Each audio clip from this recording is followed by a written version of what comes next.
tiré par Moscou. Il y a tout de même eu un mort à Odessa.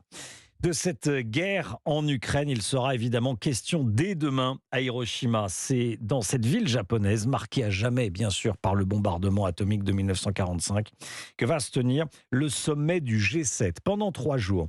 Au cœur des discussions, l'instauration de nouvelles sanctions contre la Russie. Le commerce de diamants russes pourrait être ciblé.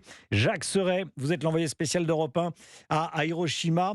Ce n'est bien sûr pas un hasard si les dirigeants japonais ont choisi de tenir cette grande réunion, d'organiser cette réunion dans une ville martyre, hein.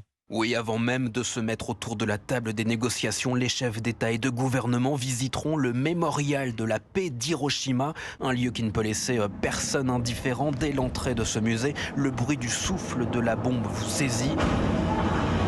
Et dans un peu moins de 24 heures, Joe Biden, Rishi Sunak ou encore Emmanuel Macron pourront écouter ce rappel historique à l'aide d'un audioguide. Il est 8h15 du matin. Une bombe atomique vient d'être larguée et a explosé à 600 mètres au-dessus de la ville d'Hiroshima. La vie de cette ville a été anéantie en un instant par la bombe atomique. Les leaders de ce monde verront de leurs propres yeux les ravages que peuvent faire les armes nucléaires. Pour s'en rendre compte, il y a ces vestiges, ces objets du quotidien conservés dans ce musée, comme ce vêtement porté à l'époque par un adolescent de 13 ans. L'uniforme que vous voyez était collé à sa peau à cause de ses brûlures. Le jeune homme ne portait plus qu'une chaussure quand il a été retrouvé. C'est celle que vous voyez dans la vitrine. Marquer les esprits dans ce contexte international particulièrement tendu, c'est la volonté du Japon, pays hôte de ce G7. Le Premier ministre Fumio Kishida a convié en marge de ce sommet les dirigeants de l'Inde, du Brésil et de l'Indonésie.